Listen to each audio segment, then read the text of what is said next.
liberated Orleans and put the English army to flight. However, as the English retreated, they became an obstacle for Charles the Dauphin.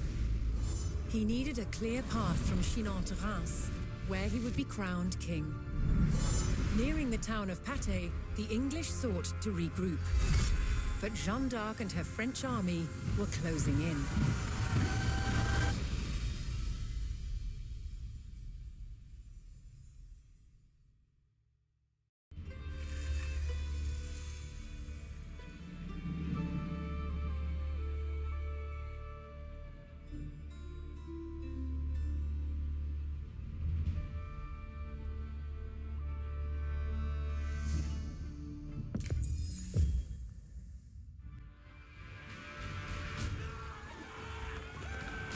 Fleeing the Loire Valley, the English were on the run.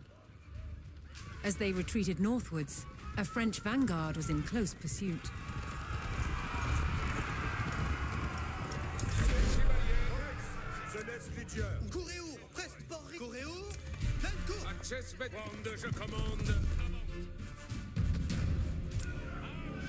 Caught out of position, the French faced a surprise attack from the English rearguard.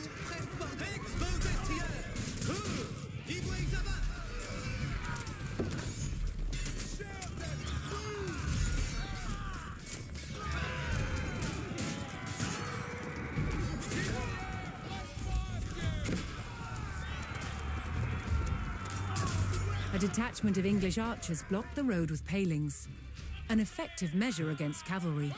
The French vanguard had to clear the road if they were to call in reinforcements.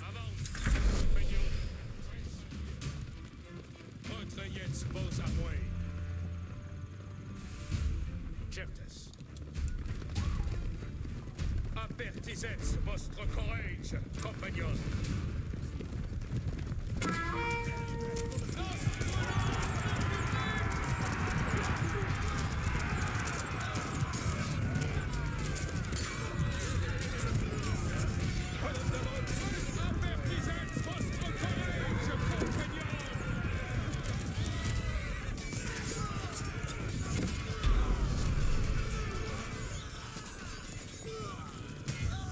With the road cleared, the French army could safely bring in reinforcements from nearby allies.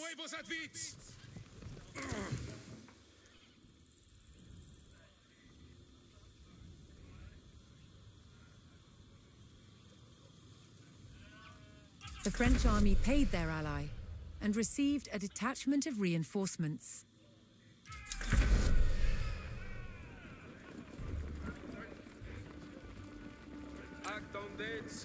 Oyez bien, compagnon. Oyez, veici, commandements. Ça, compagnon. En rappel. L'heure avant, compagnon.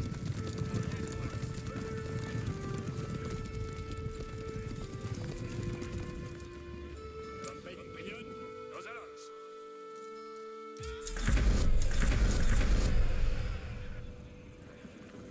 Ici, les commandements. Adjustments was.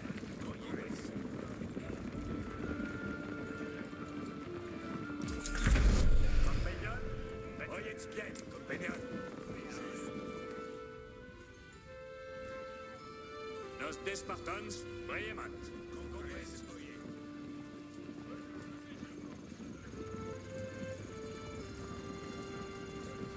Ici les commandements. Adjustment was. Civil. Soyez prest, compagnon. Quand je commande, avant.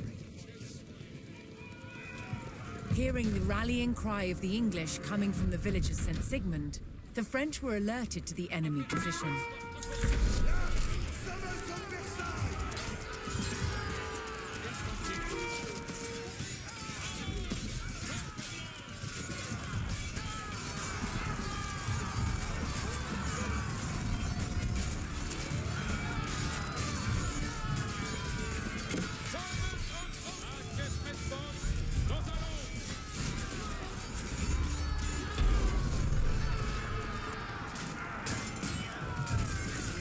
The French recaptured St. Sigmund and prepared to rendezvous with Jeanne d'Arc.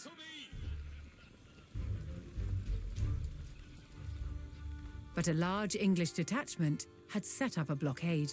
So long as that force was in place, the French vanguard could not reach Jeanne. Je suis votre serveuse.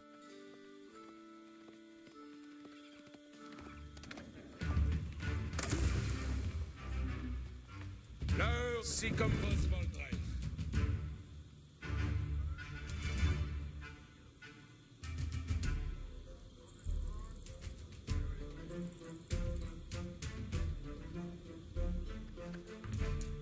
Retraiez vos appoints. En votre service. Attendez les commandements. Soyez bien comme il vous plaît. Soyez prêts. Comme il vous plaît.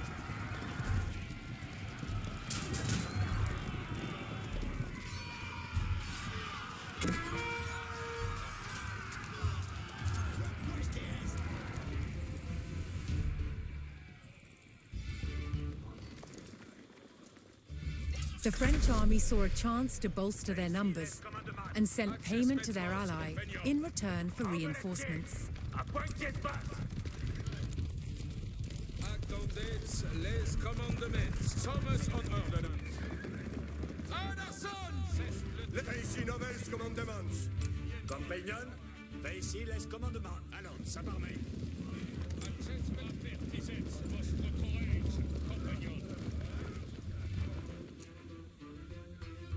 Quand je commande, avant. Pour votre service. Avant, compagnon.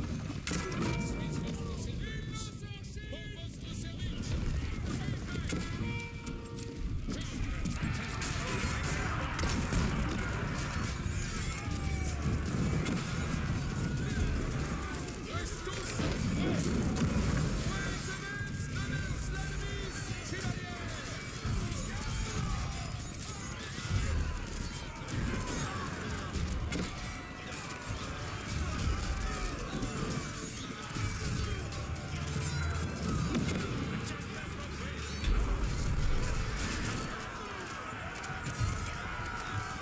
With the English blockade destroyed, the French vanguard rejoiced at the arrival of Jeanne d'Arc and her troops.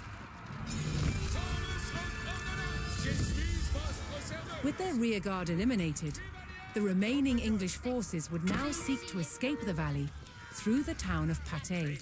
3 enemy regiments were converging on the town along 3 main roads.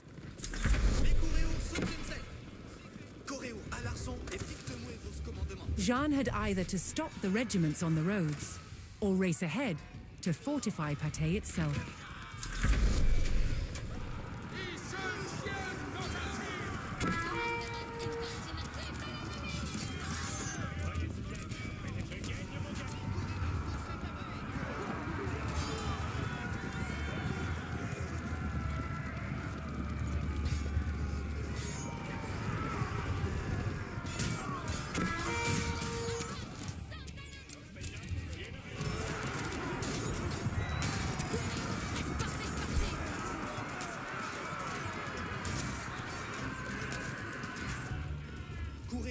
Reste portes partir. Où dois-je, leader?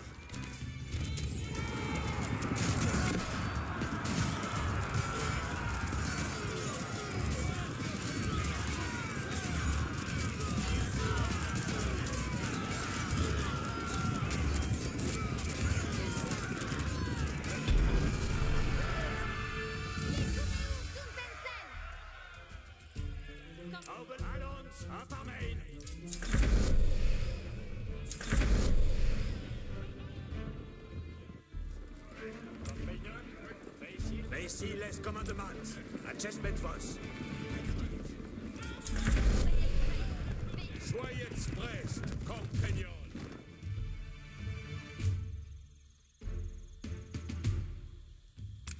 Oyez, Reverse, s'effecte sera.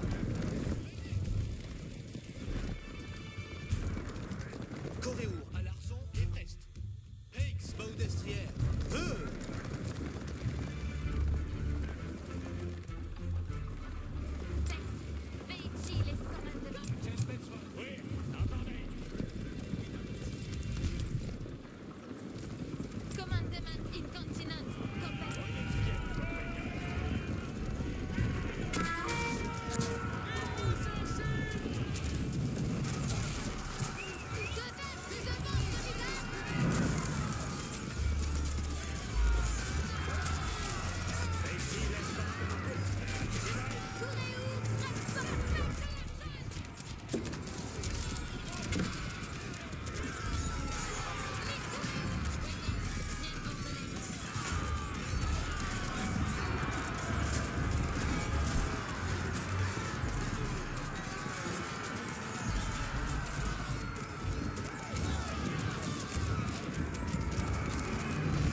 Ludwig Rieder.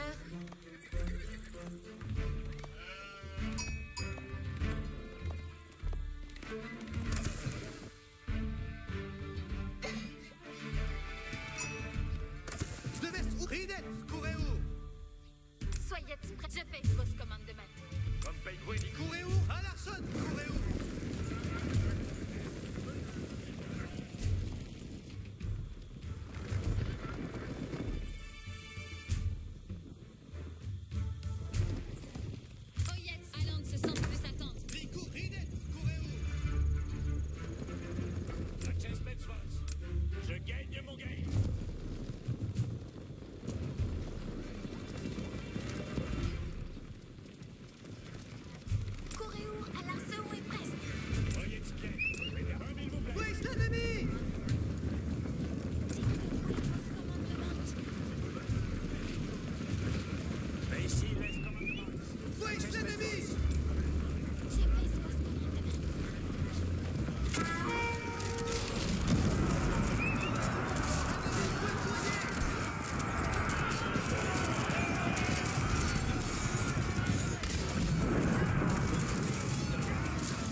After an intense pursuit and a hard-fought battle, the French crushed the remaining English army, thwarting their desperate retreat.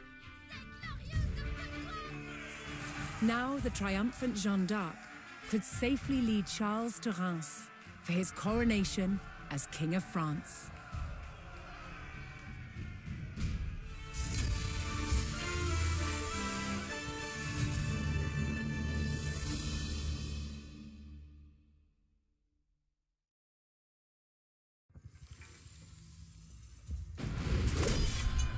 Medieval soldiers suffered brutal injuries in battle.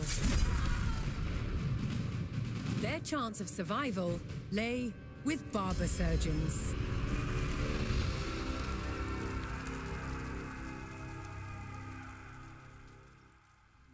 From cutting hair to removing limbs on the battlefield, the job of a barber surgeon was varied, and so were their tools. 600 years ago, surgery was very different from today, and this is some of the kit that the surgeons of then would be using. For example, amputations. This bit of kit was used to cut through the skin. Then you need to get through bone, and this is what they used. Believe it or not, this was used for neurosurgery. But what they didn't have at the time was anesthesia. Despite carrying out major surgery, barber surgeons had no formal training.